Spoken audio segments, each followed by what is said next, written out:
You were 2-0 down, and you've got to be pumped up. Nidalee and Ari being banned now. Kennen and Kassadin for alternate. I'm guessing it's going to be similar bans once again. Nautilus is taken out. Shen goes by the wayside. That does mean Twisted Fate is available. Are they baiting them in for this one? That's the question. Nocturne. Nope, gonna take it. Nocturne Z.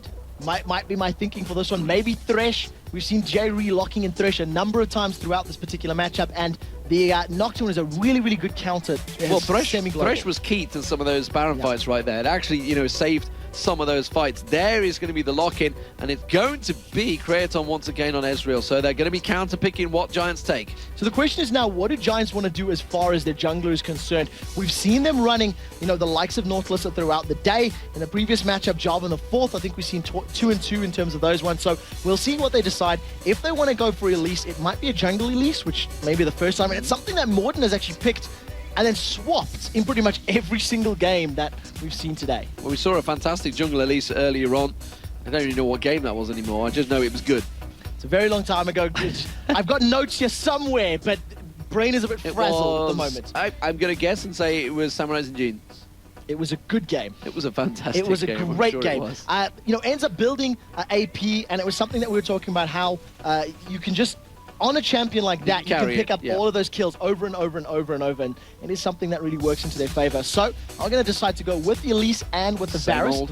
Now, Zyra is available, and of course, because Thresh has been locked in by Ultimate, they're not going to be stealing that one away, and we would expect the Zyra to be probably the next pick from Giants. Yep, so same AD carries for the both of them. There is the Nocturne.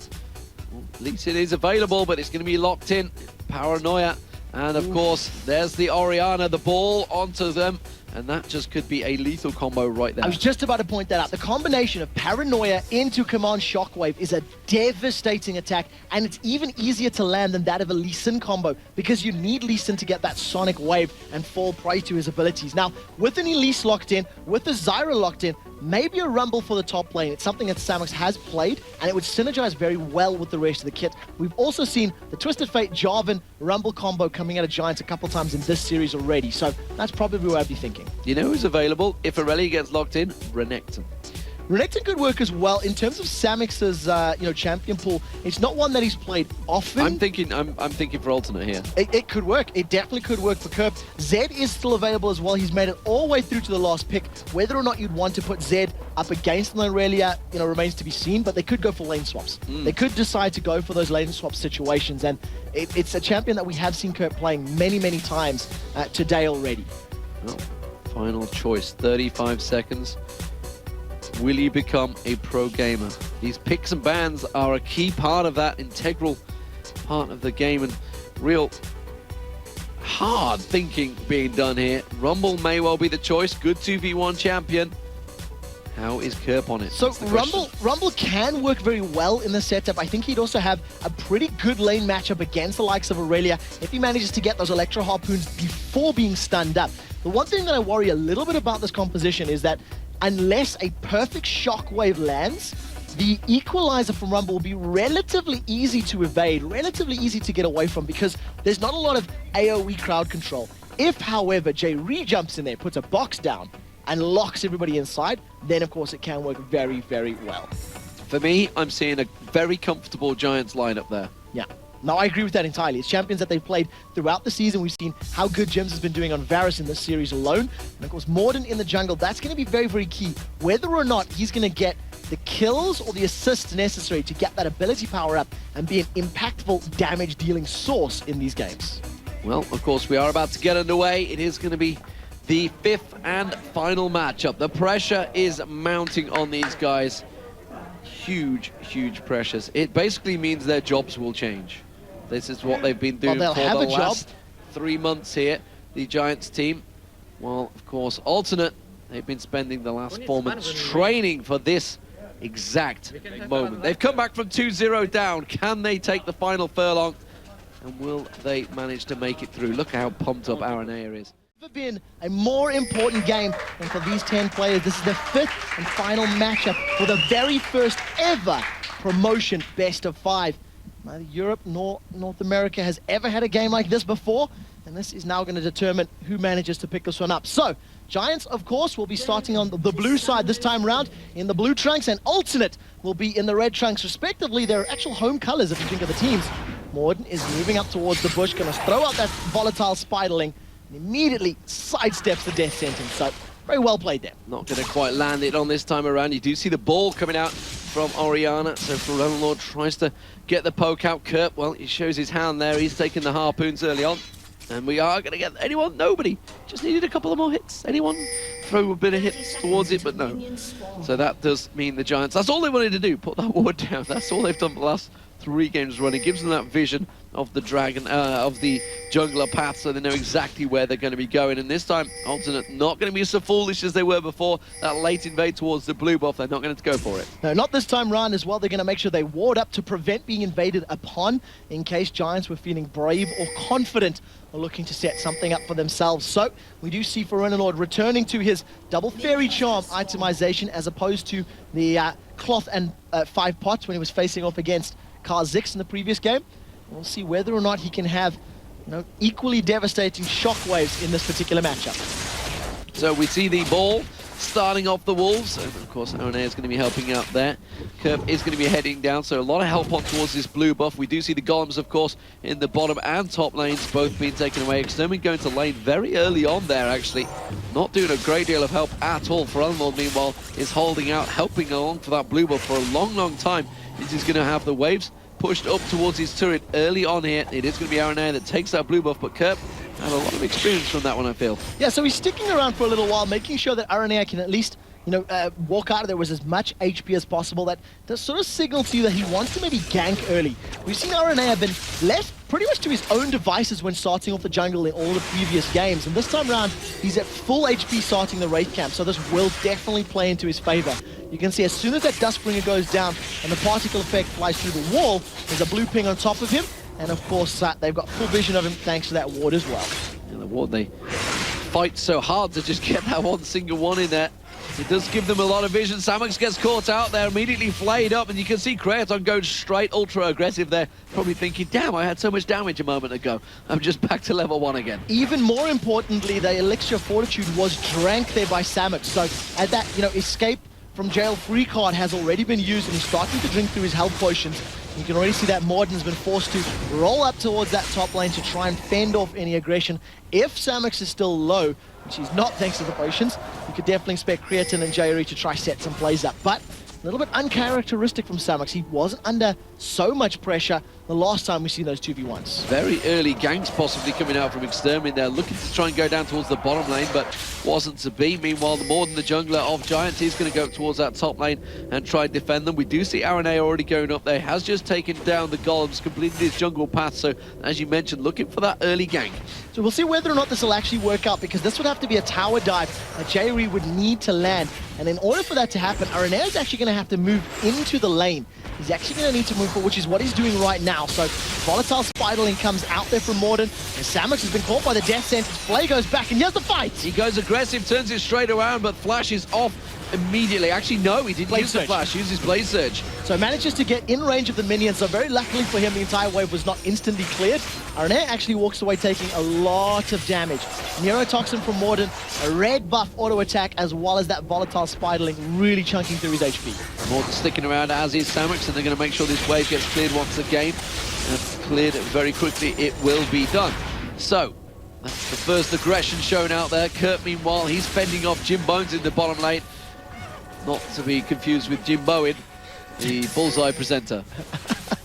You do see there are 2 tri-wards sitting in the bottom brush right there. So if anybody does move down, they'll see them the better. Sidesteps the first harpoon.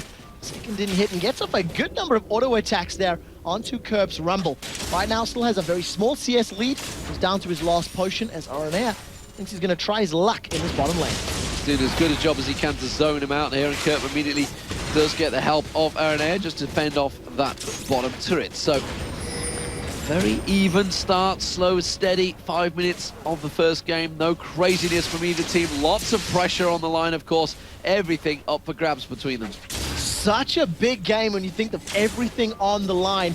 And of course, all of the confidence of the LCS teams will be maybe a little shaken after seeing Giants go 2-0 up and then bounce back to 2-2. Let's see how well the other teams perform tomorrow. But at the moment, Kerp is now out of potion, taking quite a good amount of poke from both Babetta and Jim Bones, but that has burned through his mana, so he needs to be a little bit more conservative on those grasping roots. I wonder, is Kerp on Rumble the secret weapon that Alternate have been holding back? Because he seems to be doing a very good job in that bottom lane. His turret's not really been too hampered. Meanwhile, Samux in this top lane, we've already seen how strong he can be. We do see Kerp going low suddenly, though. The ping's on there as the arrow comes across him. Jim Bones keeping the pressure on. Just as I sing his praises, he gets sniped. Cost is cursed, Lee. You had to do it. Right now, Ignite is available for Babetta, so if they do manage to get him a little bit lower, they could try set something up. But as far as these early game goes, it is about as even as is possible. We've seen how much pressure Samux was taking from the Alternate duo lane. And on the same token, Kerp is under a lot of pressure from the Giants duo lane. Tower down to less than a third for Morden's coming to help out. And this should be the first tower of the game. This will be the first turret of the game. Giants are going to take it out. They're going to keep that pressure down just inside 6.5 minutes.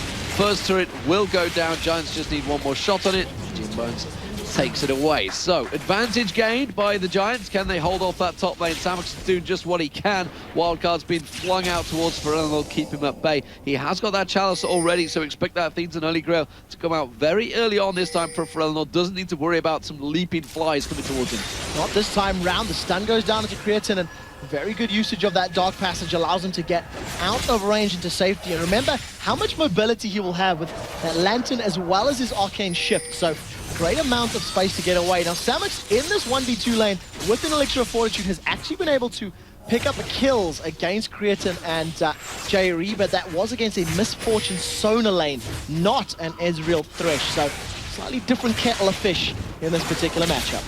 Kettle indeed. We do see the BF sword being picked up early on by Jim Bones, so not hanging around on that one. He wants to get straight in there with the damage. We do also see Babetta just clearing out that ward, picked the ping ward down himself towards the dragon, so clearing the vision of the river. And it does mean that Giants are going to keep the pressure on this bottom lane for a while longer. So Jim Bones, he's picked up that BF sword very early, and we'll see whether or not that's going to pay dividends, because once that tower is down, if the duo lane from Ultimate decide to swap, then the onus will be on Giants to actually, reply in kind and try to defend whichever lane that duo goes towards. It looks like Ezreal and Thresh are moving towards this bottom lane. Yeah, they are going to go down there, heading down via the blue buff. Chelsea is not available just yet. It's been picked up already by Pharrell Lord. There's going to be Extermin getting his blue buff. And now that means the Giants will hold off a little bit longer. Aranea picking up the red. Hasn't used that Paranoia anywhere just yet. Only just hit that level 6. So expect to see whether he starts traveling around the map. So there is a small window of opportunity here now for the Giants members as they have a level 6 Varus and what is about to be a level 6 Babetta. They have a level advantage over their lane opponents. In addition, Exeter has Destiny with no tower behind the members of Alternate. So this is prime ganking material for the Giants, and we'll see whether or not Exeter decides that that is a similar situation. Chain of Corruption is available if Jim Bones wants to go in, and with that BF sword, he should be able to out DPS his opponents. Looking at prime ganking material, it's the mid lane for Relord they're going for. Shockwave comes down, but it's not going to be enough. First blood goes in, Morton taking low. Paranoia will go straight in. Hit and run from Aranea. It's a drive-by. So great play there. The Shroud of Darkness managing to block up the stun and gets him away to safety. Creatine hit level 6 and actually threw out that True Shot Barrage in anticipation of some damage going down. Maybe even trying to snipe off another kill, which he's done a couple of times this series already. And obviously he'll be using that Mystic Shot to reduce the cooldown and get that available as soon as is possible. More importantly, those assists went across everyone. Samux managed to pick up a couple of kills as assist on that one as well. He's built up towards a long sword. We'll see which way he goes early on this time around. Samux, of course. Meanwhile, down this bottom lane, Varus, we have seen him create on fending him off here. He went for the Bilgewater Cutlass once again, sticking with the exact same build for the 5th game running. It seems to have worked out well for him. 8th game running, if we count in. Technically true. Maybe 11 if you count the remakes that never got into play. This, but yeah. This actually is something that will play against them. If Giants were to fall to the Alternate right now, things like this get spotted and banned out against you, and suddenly you get found wanting. It is going to be the Raspin route, so on towards Kraton, immediately has to zip away from that one with the Arcane Shift. So he does manage to get to safety. Babetta not deciding to all in with the Stranglethorns. I think he may have wanted Exeter to jump in with Destiny before he decided to pop that ultimate down. You can tell that Exeter was actually moving down towards the bottom lane anyway. Now Dragon is up. It has been warded, the river and the pit, by Giants, and they have 5 members in and around this area. I thought they were going to go for it, but Jim Bones and Babetta backed away, so I know that's not going to happen now. Yeah, as soon as they go back to buy the Vampiric Scepter and a Philo Stone for Babetta, along with that Ruby Gem, it does mean he's going to get himself a little bit of health neck for the next fight. Still no Philo Stone for J-Ree. He is about to go back though, so may well see that come out. Hasn't gone for it a couple of times in the past. We'll see what he does come back with. Wild cards clearing out the waves, no problem for Extermin there. It is going to be the Sidestone. Ruby Sidestone is completed. It's definitely something that J-Ree and both Babetta have been doing, very often. They've foregone some GP10s very early and, preference of getting the vision control and, of course, getting that additional HP. Now, First Blood going over to Samix, plus this blue buff in his back pocket. He's going to be working towards that Blade of the Ruined King, which is very similar to what he did the previous time he played on Irelia. And he should have a good time. There's the fight! There's going to be a Twisted Fate going straight towards the top. Kirk's going to get caught out here. It's Extermin that picks up another kill. Samix again is going to take a couple of tower hits here. Turns straight back in towards it. Nearly got taken down by it, but that means Alternate are going to react straight away and go for the Dragon. So this is a 4-man Alternate on the Dragon Pit. Babetta has got full vision of this. He's going to try throw out the grass roots. There's no way that's going to go through Arenea's smite. And again, they trade tower for Dragon. Now, this is a role reversal. We've seen this twice in this best of 5 already, but it was Alternate getting a kill in the top lane, and then, no, Giants getting a kill, no. It's been a long day, I know what you mean. It was completely a role reversal. Yes. Last time around, it was Alternate that normally take that turret down. It's Giants that tend to go for the Dragon. I doubted myself. I don't know why I didn't just go with it. Yeah, we knew what you meant. We knew what you meant. It was all good. But, nevertheless, does mean it's 2-1 kills to the Giants. And it is now a gold advantage quite heavily in their favor. Actually swinging across randomly. It is going to be 2.5k lead, 12 minutes gone. Giants doing relatively well. Of course, picking up that tower is an objective they'll always be happy with. Spell Shield comes up by Nocturne. He does eat a gold card. Rascarouge, Chain of Corruption, catches a lantern and goes for a quick flight. Yeah, he's got them roots around him, but he didn't care. Just zipped away. Of course, he can fly, so it's not a problem for him. Yeah, he's floating, so the weeds aren't really a problem for Nocturne. He's never really going to be bogged down by all of the shrubbery. At the moment, 2-1 up. Blue buff has spawned.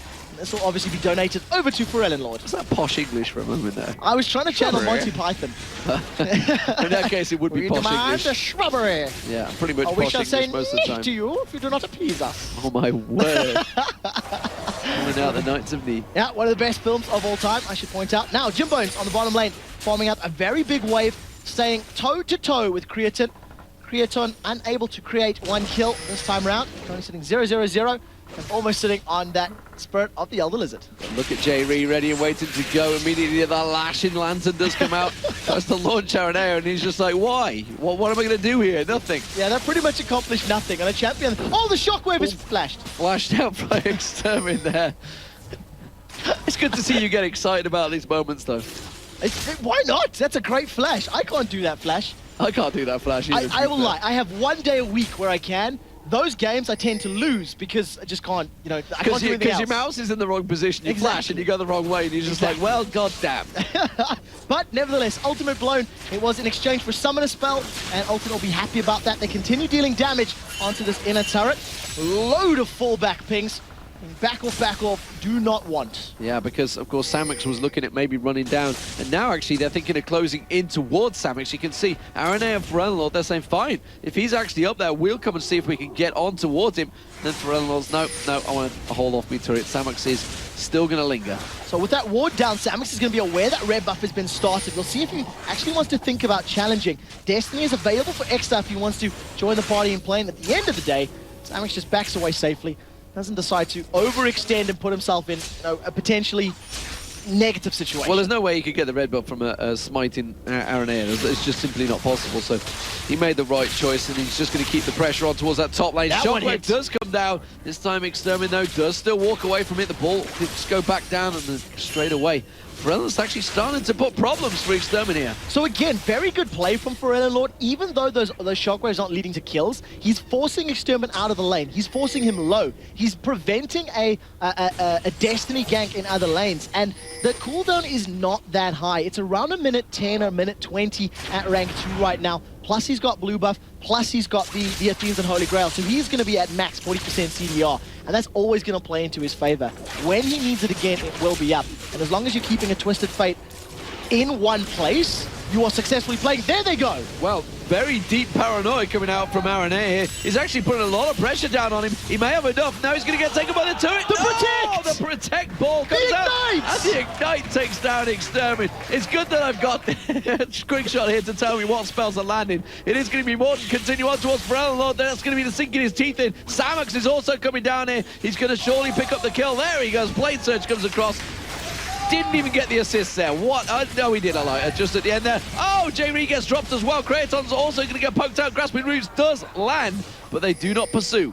That is a very scary death sound coming out of J-Ree's thresh. Yeah, it was pretty dramatic, but a very, you know very what? That quick... sounded like one of those teams earlier on in the day. A very quick turn of events here for Giants. All of a sudden putting together a string of kills. This is going to lead to this mid-outer turret and is going to extend that gold lead to 6,000. Destiny's on the bottom lane. Destiny goes down. Kraton's going to get caught out here. One more shot. No! He's going to avoid the damage. Wildcard's going to flung out. That's the snipe from Jim Bones from a long, long way off there. It's 6-1 for Giants, and just how quick this has turned around in their favor. They now have a 5,000 gold advantage. Jim Bones screaming from behind the lines. Boom! Headshot. Managing to close out that kill, putting himself 2-0-2 and giving themselves a nice advantageous position. As long as Giants don't try to force a Baron, they should be in good position to control this mid game, and that's definitely going to be something that's going to be playing on their minds. Whatever you do, guys, keep away from the Baron.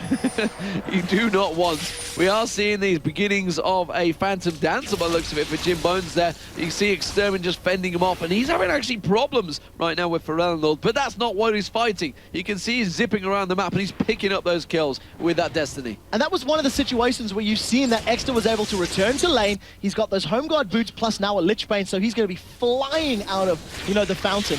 And because he had full health, he was able to just make a play, go to that bottom lane and set up the rest of his teammates to secure the kill. So a very, very good position to be in. Of course, Twisted Fate passive is going to be giving his entire team more gold, plus the towers, plus the kills, is equating to the 6,000 gold advantage right now. Big, big advantage for Giants. Can they keep hold of it? They have actually kind of given up a big enough advantage before. This time around, though, Babetta nearly getting hooked in there by J-Ree. The death sentence flinging out Pink Ward from Aranea, and they really want to fight for this dragon.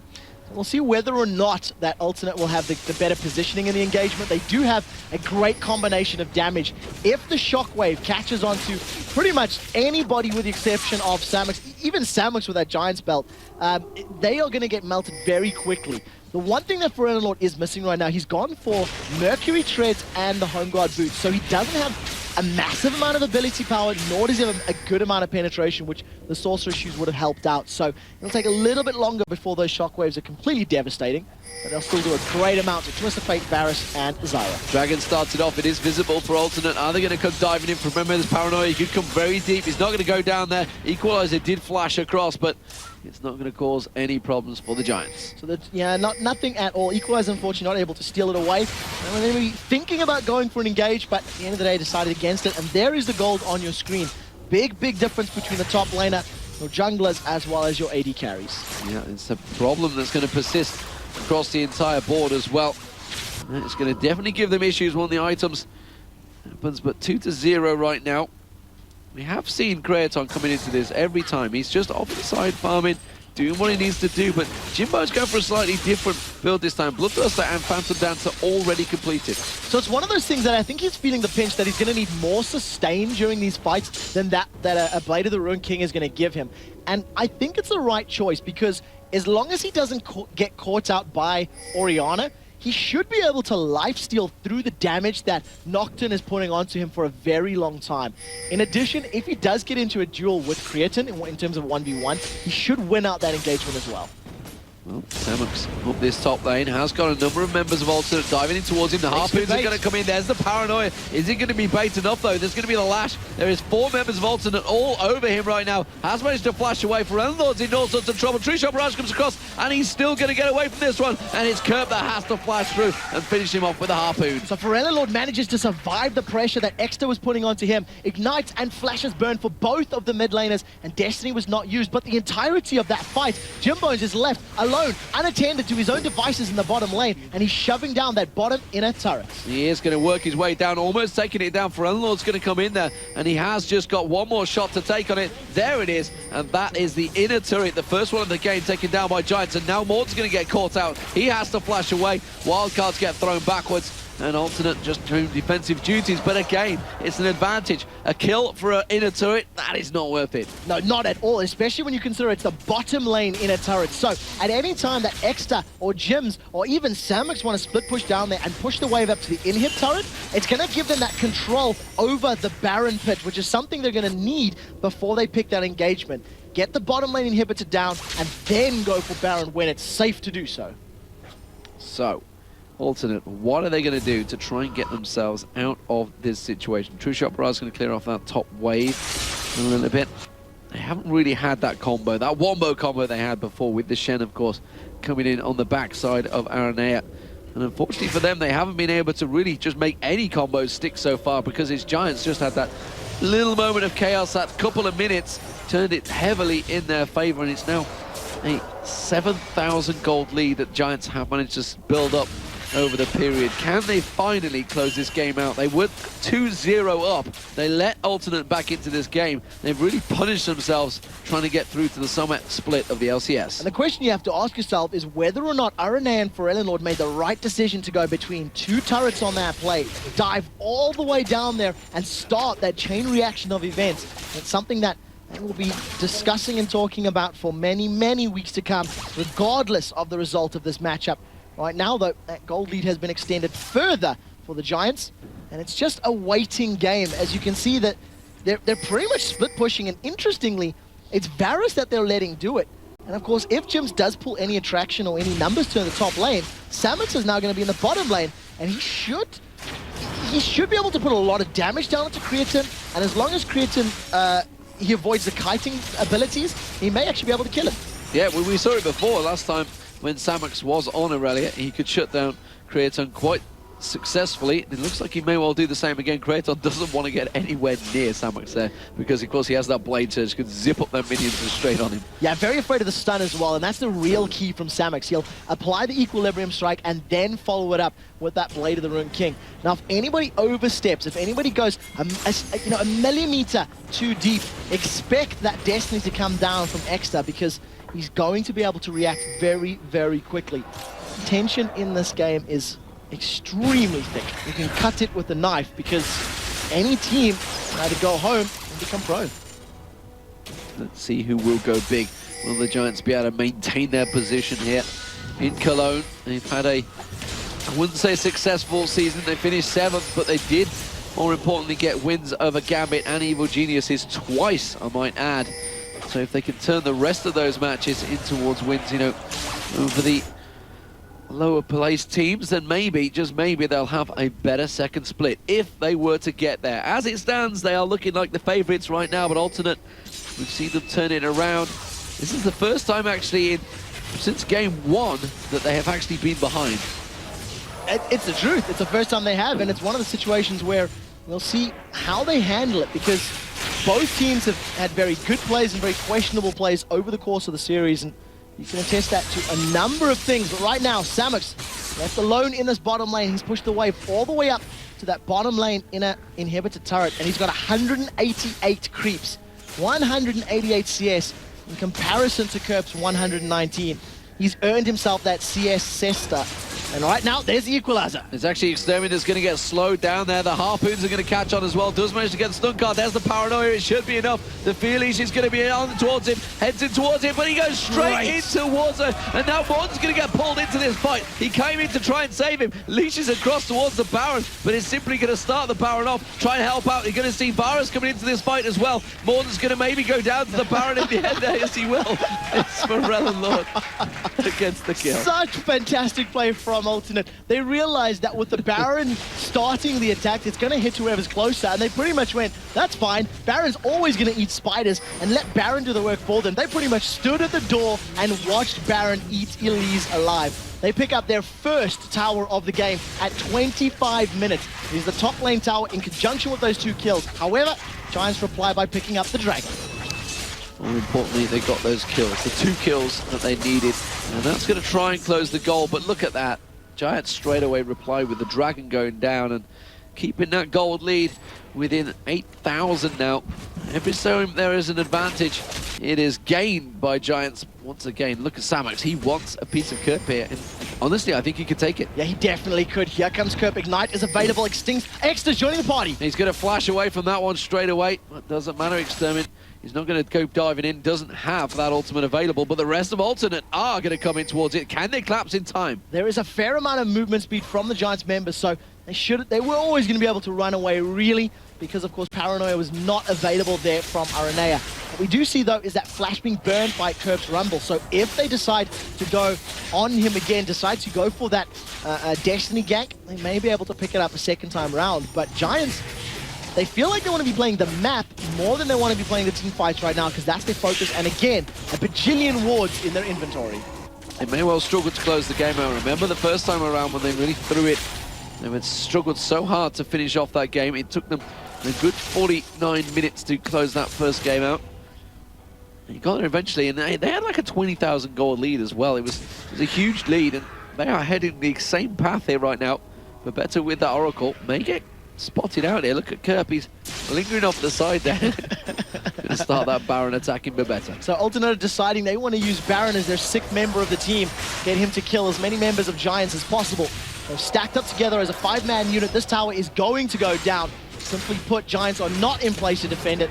That tiny hail of arrows will do nothing but make them giggle as they pick up their 2nd tower of the game and begin clawing back that immense gold deficit. They need to continue to pick up and pick off members of the Giants as well.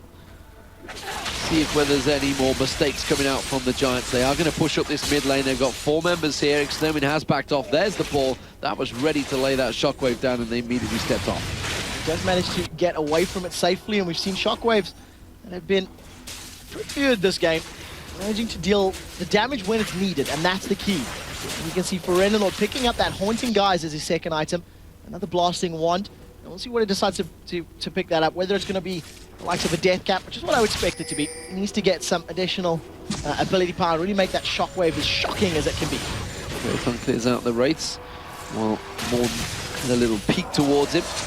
He's going to go back in, play that ward down. We see Lord in the top here. Samox is contemplating, seeing if anyone's going to pass by, but he's not. Lord will back off. Don't know whether he realizes just how close he is to Samox there.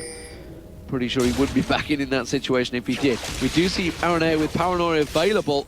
Extermin wasn't quite closed in on. He does go towards it, and he's going to lay that ultimate down and just passes straight away. Instant Destiny. So even though Aranea caught him and then threw on the Fear Tether, it didn't get the time required to actually throw extra in a scaredy cat loop. So he's managed to get the full channel on Destiny and to safety. Now Samox, he's sitting up here in this top lane along with Morden. If Ezreal decides to go through the jungle, he may get nommed. That was a very tentative cocoon. Yeah. But a cocoon nonetheless. You never know, it might land in there. There's 4 members of the Giants, and they're all going to go straight towards that inner turret. Alternate are actually nowhere near it right now, so I don't think they're going to be able to get up and defend this one in time. You do see 3 members of Alternate coming around the side. Babetta's just lingering off the side here to cover it off. And that was a quick and easy hit and run. Alternate Didn't really know what was coming there. And that just stems from having inferior vision at the moment. There are some wards that have just been put down in the jungle, but those came after the turret had already been invaded and that play was made. So Alternate right now really going to need to step up the vision game on their side of the coin. And there is a number of wards in their inventory. They do see that Samus has just walked over that ward up there in the top lane. And as soon as members of Alternate get revealed, Samus immediately backs away. He's still maintaining a very good CS lead over his counterparts. You see Last Whisper being picked up by both AD carriers as well, so keeping fairly similar builds. Obviously there's different items, but effectively doing similar sorts of damage right now. Giants is Jimbone's going to take that red buff. Samus is coming down that bottom. Paranoia's worked a few times for Paranoia, but it's not available just yet, so they have to hold off. It seems to be until Paranoia is available, they do not go for the kills. Well, there's no real initiation. You've seen the Equalizer on the Dragon Pit trying to pick up the steal, and that's their initiation power. They want the Paranoia with Command Protect and then Shockwave to go in. And Forellenlord really needs to be on the ball with that Shockwave, because if Paranoia gets out of range, it's just going to return straight back to him. Better with that Oracle is clearing out all the vision that Alternate have, and the gold. Not much difference between it over the last 10 minutes. It's still a big advantage for Giants. 51 seconds right now. That Dragon will be up. But now Baron is almost certainly a prospect. And for the first time in a long time, it doesn't attack members of Giants. They know that the vision is free, and they are trying a very cheeky move. Paranoia has gone up into the top lane on Samus, and this is going to play perfect if they can carry on putting pressure on the Baron. They're going to get on towards Samus, but the Baron is still going down. The Shockwave will come out. Everything used there. Jerry picks up the kill. Extermin now going to... They got it. They got the Baron there. But they lost it. They do. They got it, but they lost it. They lost Extermin in the process, but they did pick up the Baron. But they lost 2 members in the process. 3 for 2. It depends now what Alternate can accomplish. They burned a lot of ultimates there in the top lane. They lost 2 players, managed to keep it on 3. That's what I was trying to say.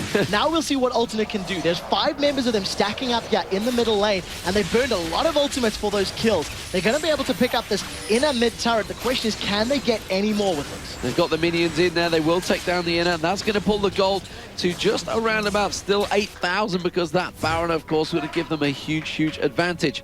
They are going to back off, but let's face it, that 8,000 gold difference, the longer the game goes on, is going to become less of a problem, and the items will start stacking out. And more importantly, the psychological play that is now done to Alternate.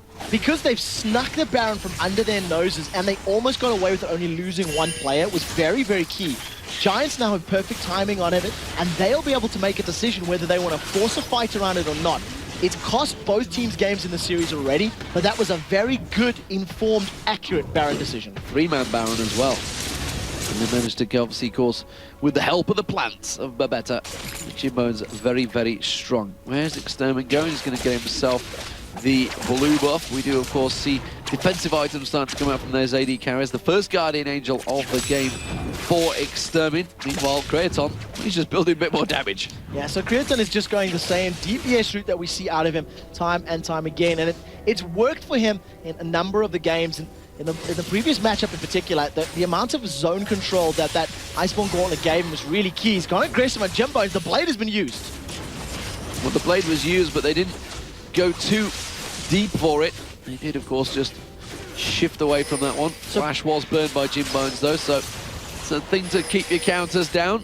Samus in that top lane, well away from this one. Remember, of course, Kurt was having problems. He was split pushing and not in the fights. To see if Samus is maybe going to do the same here. He's going to continue to try and push on towards that bottom lane. Extermin's a long way away in that bottom turret as well. That's going to be Babetta getting caught. Shockwave flashed once again there, and that was 2 ultimates used, 3 ultimates used to get 1 support player. Giants are going to know that and realize and push. So Babetta's flashes have been very good. If you think all the way back to game 1, where he was caught out by the Lee Sin, sonic waves, and then managed to flash away from those, it's definitely played into his favor. So I really like what we're seeing from this now. The rest of Giants, they've grouped up here in the middle lane. Destiny is available, as is all of their ultimates. They're only missing a few flashes, and they may decide to start this siege because 3 of them still have Baron Nashor. Yeah, the lashes get thrown out there. The wild cards spin through. No real advantage gained. Varus is looking to fire everything. It's just the artillery shelter coming out that corner there. Now they've got minion wave coming in. They are going to put some damage down on towards that turret. Look at it, half a health shredded off. Wow. Extermin, though, got a big burst on towards him, and that is going to force Giants to back away. So Death Cap plus that Blasting Wand as well as Haunting, guys, is hitting really, really hard. Command Attack plus Command Dissonance took that much hit points off of Exeter during the course of that siege. So very, very well played. Remember, he doesn't have Baron because he was taken out by Kerp's Rumble as soon as that went down.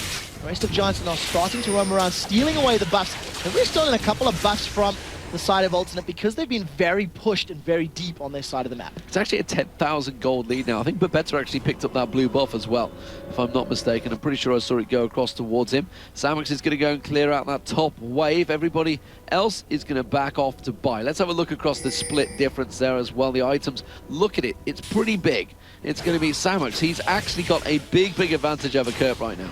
Yeah, in terms of the itemization, that Hex Drink is going to help out against both Orianna and Rumble. Of course, all the armor from the Sunfire Cape will protect them against Nocturne as well as Creatin's Ezreal. Now, we do see that Kerp has got that Riley's Crystal Scepter and Haunting, guys, but that's all he's had for a very, very long time. So he's still working towards finishing off either that Leandri's Torment or the Zhonya's Hourglass.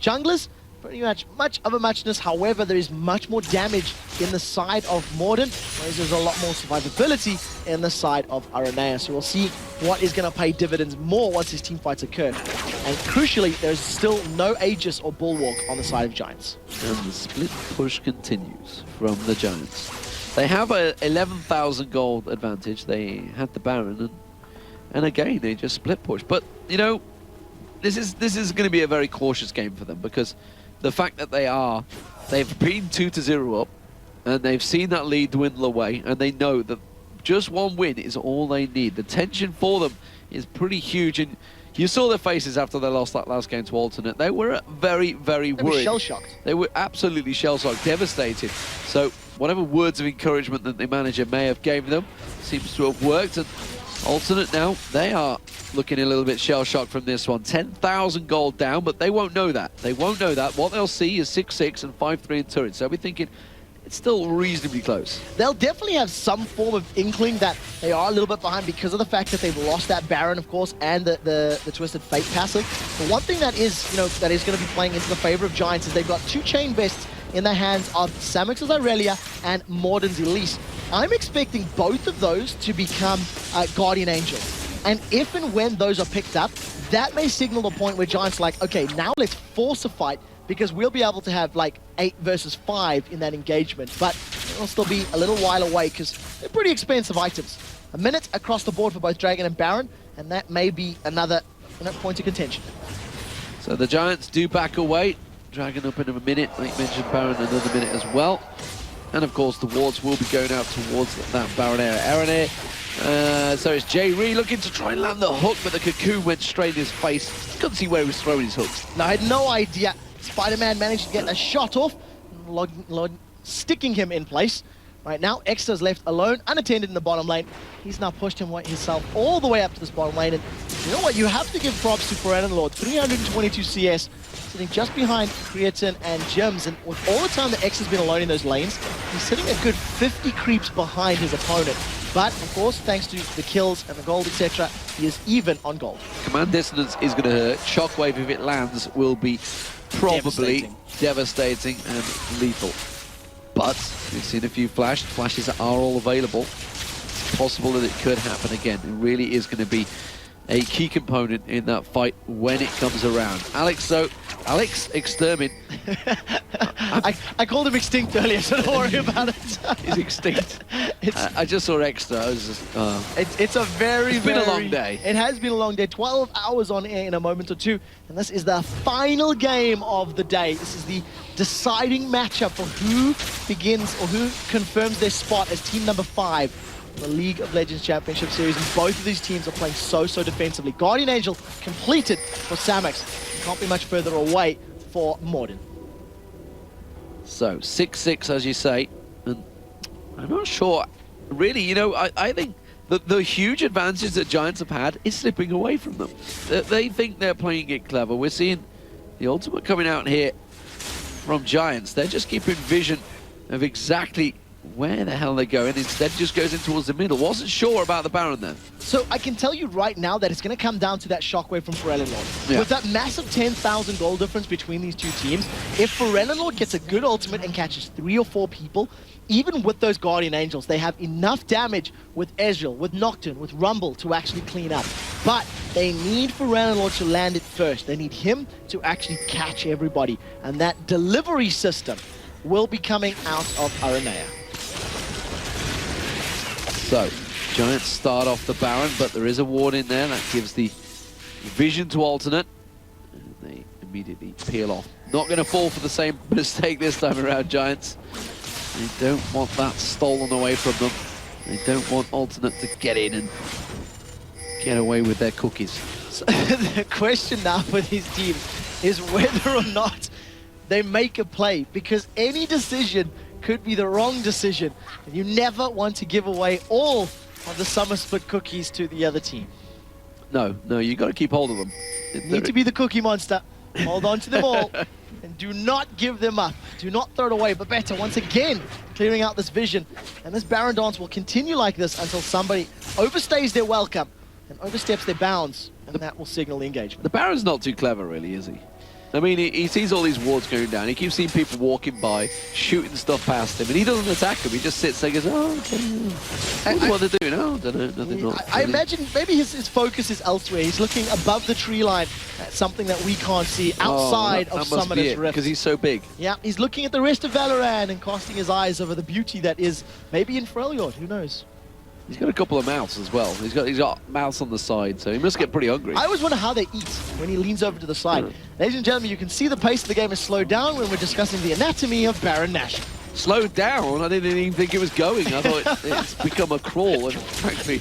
But this is an all-important game, so let's keep focused. 41 minutes now on the clock. Baron very much up, and they're not even going to bother contesting it because both teams have had some serious issues around that Baron. Both times it's just no. Do not interested in that one. The only reason Giants could make it work in the previous fight is they had Samix drawing the intention of the entirety of Ultimate, pulling all of those ultimates down, and as soon as that paranoia was there, they were just like, thank you very much. That has effectively gifted us this particular buff, this neutral camp right now. Right now, we do see, once again, the backs going. And in actual fact, Morden has decided to pick himself up a Giant's belt as opposed to going for that Guardian Angel, which is what I was anticipating. So maybe the likes of a Sunfire Cape coming out for the Spider Lady. We'll see if that is exactly the case. We do see alternate, 5-man stacked in this mid lane, and not really sure what's happening. They're kind of just waiting for the fight to happen, waiting to see whether Giants will start it for them, and actually now they're thinking they may be going aggressive. They did manage to get a shot towards Babetta because they have a little bit of an initiate here from Creator. Now that he's got those Iceborne gauntlets on, he can actually slow someone down. Yeah, get the zone control down, then land an equalizer on top of that, and that signals the go moment. Morden is off around to the side. If a Cocoon lands, this could be the fight that we've been waiting for a year. At the moment, though, it doesn't look like it. The zone controller is out. Samix is thinking about going, but look at that damage. That was a lot of damage, which Samix was not anticipating from the side of. And that's their tankiest member of the team that went down onto. And that's a problem. So if those shockwaves from Forellenlord do come in, they will be devastating. But the importance of that shockwave is going to be so Keetle. Keetle and Vital. That was like Key and Vital. Key and Vital. Keetle. It's a new word. These Keetle moments will determine who manages to make it in there, and something that both Giants showed throughout the entirety of the Spring Split and that Ultimate have shown during the course of this weekend's games is that teams need to really know how and when to push and close out a game. Ultimate can't push and close up because they're behind. They need to figure out how to get back in front, how to close that gap, whereas Giants, I don't even know if they realize they've got this massive advantage and have had this advantage for such a long time because they've simply done nothing. They haven't made a play. They could have maybe caught Thresh out there, but again, unknowing where the rest of the team were, and decided they're going to try and go for this blue fight. This could be the engagement. There's a Cocoon that gets spell shielded up. Shroud of Darkness from Aranea. Blue buff ends up being picked up by Exeter, and both teams decide to back away. Yeah, that was a scary moment for both of them, so they just went, whoa, no, let's just walk away. Way too close, way too close. You're in my circle. This is my circle. Inner space. This is my inner space. You're not allowed in my inner space right now. Yeah. Personal space that required. Was what I was going for. Yep. So, well, we see Giants backing off. Forellenlord Take a little bit of poke there, but not a great deal. He put the defensive ball on him. And Samox goes to the top lane. This is very soothing, I feel. Once this game is slowing down a little. 44 minutes gone, ladies and gentlemen. And we will begin the fight shortly. Please remember to keep your seats in the upright position and wait for nothing to happen. As Put your head between your legs and kiss your... Well, whichever team makes a mistake will definitely be performing that action, because they will be kicking themselves for many weeks and months to come. Kills have been tied for a very long time. I don't think it's been... We're averaging 1 kill every... Oh, don't you mess. What have you learned in 12 weeks of the LCS? 12, 24, every 36, 3 48. Yeah, so I was going to say 25%. Why am I going percentages? That's not going to help anyone. It's literally just a matter of neither team knowing what to do and neither team being brave enough to make a play. They simply do not want to throw the game away. We are so late in that either team can take inhibitors if they manage to get a team fight victory. And as such, with that much on the line, they don't want to do anything. It's actually pretty scary, you know, that I did do university level maths and I can't do basic arithmetic anymore. I'm sure that was many years ago, though. Age has become an issue. It's an issue for all of us, damn it. You'll all be here one day. But I'm going to be there earlier than everyone else. As it is, Alternate looking like they're going to go aggressive in the middle. Oh! No, they're not. No, they're not. No, they're not. So the analysis desk has provided us the information. It is 1 kill every 3.75 minutes. Well, that is entertainment for you, ladies and gentlemen. Are you not entertained? And 0.75 minutes, I believe, is every 45 seconds. So 3 minutes. They're going to go aggressive. They decided. They put the ball on Aaron Air. He wants to go in towards there and then for other side. Fooled you.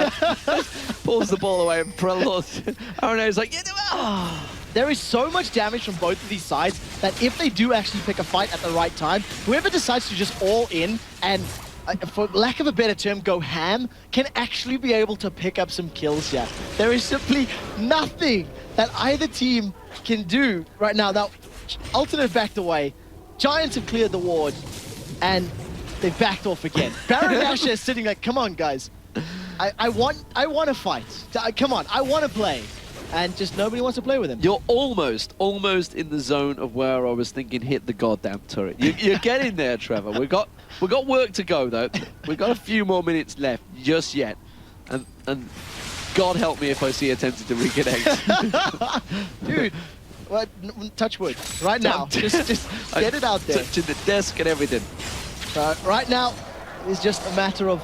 It's a matter of time. The fight will come, ladies and gentlemen. It's a matter of will and patience, and Giants seem to really have stacks of that. They really are grinding this one out. There was a famous snooker player called the Grinder once upon a time. I don't know why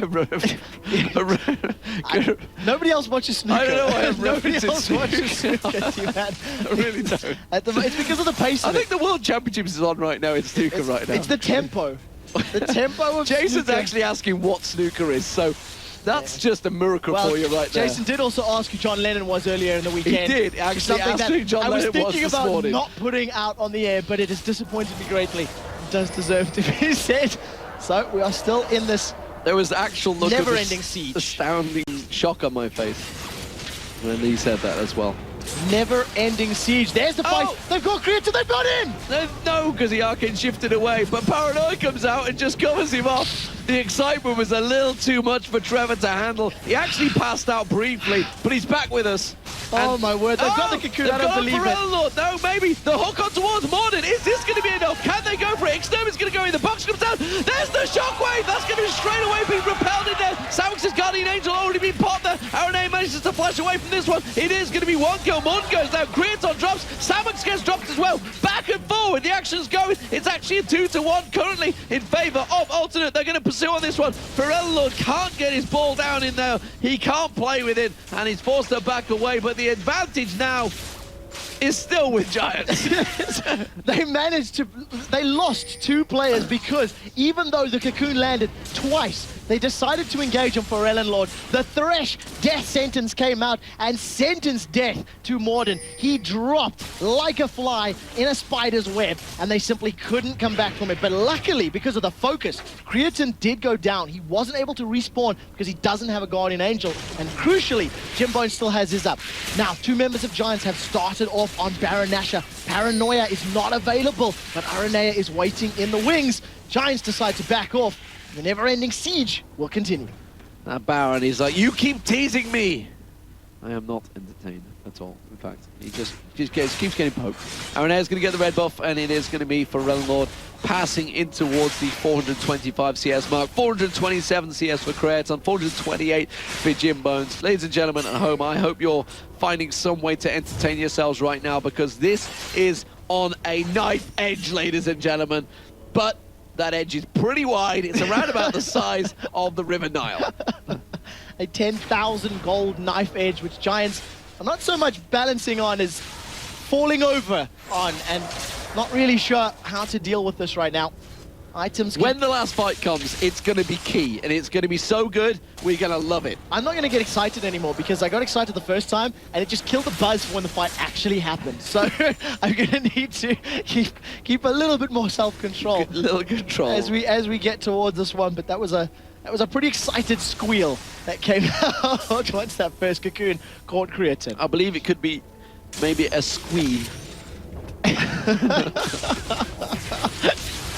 So 8-7 for the first time in a year. The kill advantage has actually changed, and it is swung in favor of Alternate. It has not affected anything in the gold though, because that still remains firmly at 10,000 gold. Good lord, is the game only 50 minutes in so far? I thought it was much further than that. It just felt like an age. As it stands, they are thinking of finishing this game sometime tonight. Don't worry, ladies and gentlemen, it will conclude, and it's actually a really important game, which is obviously why it is going much slower pace, because there is just so much on the line right now. That big gold advantage, though, the Giants had, is just, it's still there. It's 11,000 gold, but the more items that get stacked out, you can see Creaton, he's got a 6-item build. You can see Forellen Lord, he's got a 6-item build. Actually, not quite. He's going to go for Leandris possibly in there. Oh, here comes the ultimate. It's going to be Alternate possibly starting it off. We're going to see the teleport, though. They're going in towards Forellen Lord. They're going to put a lot of damage down on towards him. Paranoia back on towards Extermin. It is very, very brave. It's going to be Paranoia that's going to pay for it with his life. He goes down. There's going to be ultimate. It's a great ultimate. J-Reed gets caught down. The shockwave catches all 5 members of Giants there. Beautifully done. Jimbones gets dropped. He's going to respawn. He's going to turn back around. He's firing off the arrows just like you can. Forellen Lord picks up the double kill. He's still in this one. He's going to turn it back around. It's a triple kill for Forellen Lord. Samox now is going to have Creaton coming in. Another ball goes in. Will he be able to take it down? Creaton picks up the kill. And that was a 4 for 3 to Alternate. Unbelievable! A 5-man shockwave absolutely shocks and devastates Giants to their foundations. The damage that came out was legitimately over 9,000, and we said it before, and I'll say it again. Go if a shockwave hits, turret on the left. What are you doing? Oh, minions will get it. Don't worry. If a shockwave hits everybody on Giants, Alternate will win the team fights. It is that simple, and you've seen it happening. They're going Baron. They are going Baron. And we can see Creaton and Forellen Lord. They're going to double the Baron up. Of course, Creaton with that lifesteal, is it going to be enough? They're going to have to dual tank this one. Forellen Lord has got the ball for control. Is it going to be held off enough? 7 seconds now. Aranea will be up. To 15 seconds for Cup. I don't think they're going to be able to delay enough for Cup, but they're definitely delaying it for Aranea. There he is. He respawns. They get the Baron. They've got 4 members with Baron on. All of a sudden, that gold difference means absolute diddly squat. The Baron buff on 4 of their members is going to balance out any of those numbers that they had. And if Giants were playing cautiously before, sure as heck will they be playing cautiously now. They cannot run the risk of stacking up as 5 members. They caught Aranea and killed him so incredibly quickly. He followed with Paranoia, and they simply chased into a narrow choke that they couldn't afford to chase. Forellen Lord must have just thought all his Christmases had come at once. We've seen it already a number of times. You know, the fact that Alternate were given so many overpowered champions earlier on in the day, they were so happy with that one. Actually, I tell a lie, that was Samurai and Jeans. Samurai Jeans. Earlier on. It's been a lot of birthdays today and Christmases. So there is the Destiny. Twisted Fate sees everybody. He's landed. Shockwave hits. Oh! Oh, the Bang! shockwave! And then straight away, look at that equalizer dropping down Extermin. He's going to come back out. Is he going to flash away? Will he get away from this one? We're going to see Kerp continuing on. He's going to go and get the speed up there from Ferelon. Flashes through, but that's going to be Paranoia. How deep's he going to go? He's going in towards Babetta. He's going to catch on towards him. Will it be enough towards him? Yes, Babetta will go down. Alternate are pushing on through. They've got number advantages. That's a 60-second death timer. You can see that Jimbo's also was taken down in there. Extermin on nothing. It's going to be an inhibitor going down. They're going to keep on pushing through here. Alternate might be able to finish the game off. Alternate are pushing through. They have 5 versus 3. They have the numbers. They have the damage. They need to get through the Guardian Age of Savage. The Gordexter! The Hawklax on towards Extermin. He uses the Sonya's Hourglass immediately. Biggest drop straight away. It's going to be Alternate going through to the summer split of the LCS. They have done it. Giants dithered and withered for so long that Alternate have managed to work their way into it. We have a new team in the LCS, ladies and gentlemen. And Aranea falls to his feet for Ferelon. The 5-man shockwave, ladies and gentlemen. That is what did it. Ladies and gentlemen, the Giants are going home. Team Alternate have secured their spot in the summer split of the League of Legends Championship Series after fighting their way from the Wizards, losing so incredibly hard, all of the bugs and problems, and bouncing back from 0-2.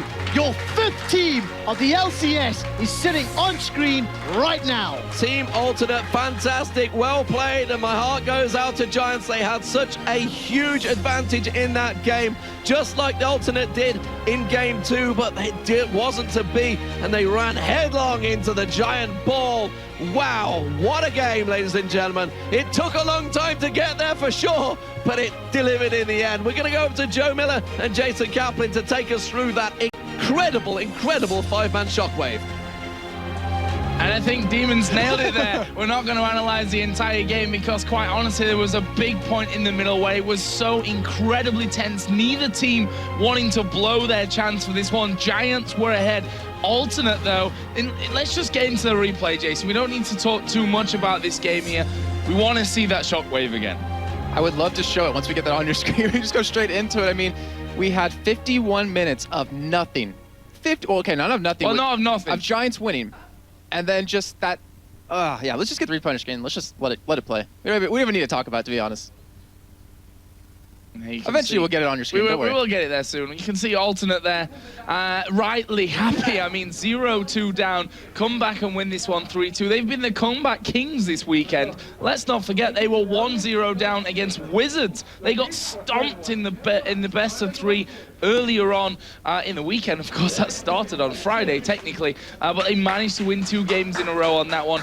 Then it turns around in this one, 0-2 behind, win 3 whole games in a row. Fantastic performance, and that is how you qualify for the LCS Summer Split in style. So what about that replay, Jason? I reckon that everyone is just about ready to see that shockwave again. That was no mare wave, that's for sure. I'm ready. We'll get that on your screen and just show you. I mean, I'll talk in the very beginning, and then just let it play. Just let the audio play, because honestly, there's really not a lot of analysis to do. So let's get the replay on your screen. Okay, fine. Demon wants me to do a little bit of analysis. We'll do a little bit of it anyways. All right, so we see that Exter is here towards the bottom side. He was pushing that lane up, and we're just sitting there watching, saying, just go, just go. Like, for the last 10 minutes of this game, any team could take Baron within about 15 seconds. They just were too hesitant to do it. So we're going to start the replay up a little bit, and we're going to see Ferelon. He's going to get caught right here for a little. Actually, well, he does get away, but the whole point is that Aranea just gets dropped. He just gets destroyed in this fight as he goes in onto Exter. And even actually, if you notice right there, he actually caught a cocoon coming in with his ultimate onto Exter. He stopped it somehow. I don't know if sure if that was on purpose, but we'll assume it is. So he goes into the backside, and you're going to see Aranea just drop. And Joe and I are sitting there looking at each other like, wow, this is over. Like, Giants are going to win this game. And you see the back line. Like, there was a perfect ultimate coming out of Babette right there. It keeps them zoned out of the entire thing. Slow it down. Oh, it's coming. Oh, and here we go. They all group up. Boom. Look at that. And the equalizer. The Rumble ultimate, and they just tick down and down and down. And then you just see some amazing teamwork coming out of Alternate in general, out of Ferelon and Cretan, and even Kerp here, as they're just going to kite back and forth, just trying to keep them alive, trying to take them down one by one, because you keep in mind, 4 members of Giants are still up. You have Alternate down to half health or less, and you're going to see Ferelon escape with like sub 100 health here, as you see Morden going onto him in the backside, and of course Cretan, he just attacks them one by one. The Command Protect, the Zonias just keeps him alive, and they just keep going through the members. just wow. Like that, we talked about the entire day how one Orion ultimate, like you can pretty much miss, or you can hit every single one but miss one big one, or miss every single one and hit one big one, and it can change a game completely. We've seen it against Althorian Gambit. We saw it right there. It was certain defeat. Like that was a loss for Alternate, but for Relnor, the ELO King coming up big for his team. Coming up big, I think, is an understatement. Yes. He's, like, not single-handedly, of course, but that ultimate won that fight for them. Without that ultimate, if that would have been off the mark, Giants would have probably won this game. They would have won that fight, and we saw how long the spawn times were. If they'd have won that fight, they would have gone on and won the game straight away after it. So you can say that Shockwave, in the end, did, in fact, win in the game. And that brings us on to our MVP very, very nicely. Wait, before we get to that, because before we actually say what it is, because we have to give a lot of credit to a lot of different people. Like, let me look through my list real quick. So we had in the first game, Morden on his Elise just did a phenomenal. I have to do it. I think it was pretty obvious who the MVP is going to be after that statement. But still, I want to at least. Okay, fine, go ahead. For Lord, what a surprise. I mean, everything he had earlier on in the game, obviously we saw so many bans against him throughout it.